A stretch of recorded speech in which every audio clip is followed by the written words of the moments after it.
તો જૂનાગઢમાં લિસ્ટેડ બુટલેગરના પોસ્ટરો લાગ્યા છે। ધીરેન કારિયાના જૂનાગઢમાં પોસ્ટરો લાગ્યા છે। પોલીસે લગાવ્યા છે બુટલેગરના પોસ્ટર। જૂનાગઢના અલગ અલગ વિસ્તારોમાં પોસ્ટર લગાવ્યા છે। ધીરેન કારિયાને વોન્ટેડ જાહેર કરવામાં આવ્યો છે।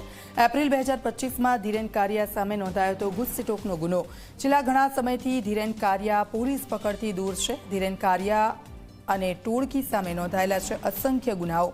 ધીરેન કારિયાની માહિતી આપવા માટે પોલીસે અપીલ કરી છે। માહિતી આપનારનું નામ ગુપ્ત રાખવામાં આવશે।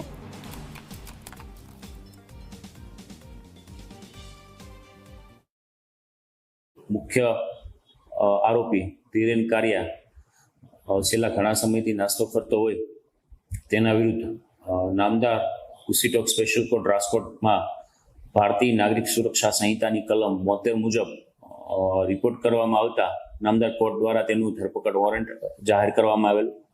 આમ છતાં પણ આરોપી મળી ન આવતા આગળના સ્ટેજે તેના વિરુદ્ધ BNSSની કલમ 82 મુજબ જે વોરંટ એટલે કે ફરારી જાહેરનામું છે એ ઇસ્યુ કરવામાં આવેલો છે।